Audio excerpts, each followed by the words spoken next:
बड़ा बाग था जिसके सबसे घने दरख्त पर एक कबूतर और कबूतरी ने घोंसला बनाया ताकि अपने छोटे छोटे बच्चों को बड़ा कर सके।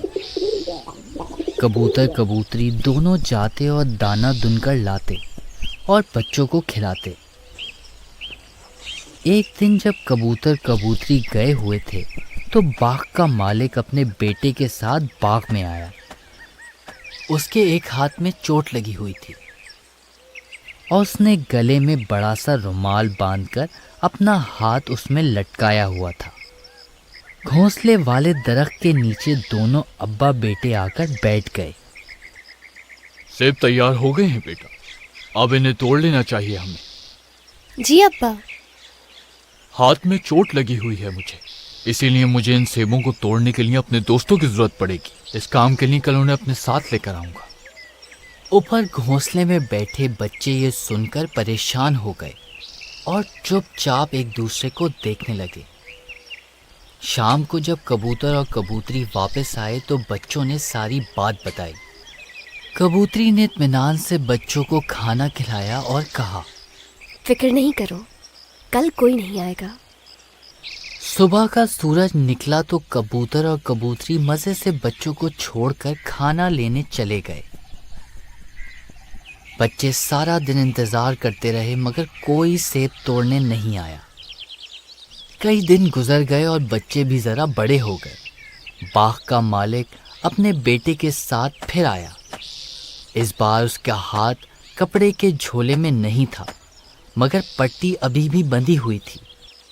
मालिक अपने बेटे के साथ उसी दरख्त के नीचे बैठकर कहने लगा, पिछली बार मेरे दोस्त अपने कामों में बहुत मसरूफ थे, इसी वजह से नहीं आ पाए, लेकिन इस बार वादा किया है उन्होंने मुझसे कि सेब तोड़ने में वो मेरी जरूर मदद करेंगे और अपना वादा पूरा करेंगे। पक्का वादा किया है? हाँ बिल्कुल। घोंसले में ये बात सुनकर कबूतर के बच्चे फिर परेशान हो गए। जब कबूतर कबूतरी वापस आए तो बच्चों ने सारी बात बताई। इस बार भी कबूतरी ने आराम से बच्चों को खाना खिलाया और कहने लगी, परेशान होने की बिल्कुल जरूरत नहीं, कल भी कोई नहीं आएगा। और यही हुआ। दूसरे दिन भी कोई नहीं आया, बल्कि कई दिन गुजर गए और कोई नहीं आया। अब सेब इतने पक गए थे कि गिरने लगे थे। कबूतर के बच्चे भी बड़े हो गए थे और घोंसले से बाहर निकलने लगे थे।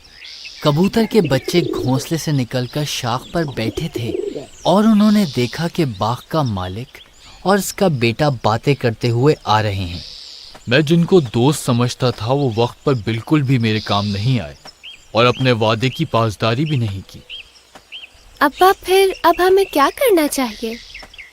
मेरा हाथ अब काफी ठीक हो चुका है बेटा, और सेब भी जाया हो रहे हैं। कल हम दोनों बाप बेटा इसी वक्त बाग में आएंगे और सारे सेब हम खुद मिलकर तोड़ेंगे। शाम को जब कबूतर और कबूतरी वापस आए तो बच्चों ने फिर बताया, आज फिर बाघ का मालिक आया था और उसने कहा कि कल वो खुद ही आकर सेब तोड़ेगा। कबूतरी ने ये सुनकर इत्मीनान से बच्चों को खाना खिलाया। फिर कबूतर से कहा, हमें आज ही दूसरी जगह तलाश करना होगी क्योंकि कल बाघ का मालिक सेब तोड़ने आएगा। बच्चों ने पूछा, आपको कैसे मालूम? क्योंकि मालिक ने दूसरों पर भरोसा करना छोड़ दिया है और वो अब अपना काम खुद करना चाहता है और वो कर लेगा। कबूतर और कबूतरी ने बच्चों को साथ लिया और सेब के दरख्त पर खाली घोंसला छोड़कर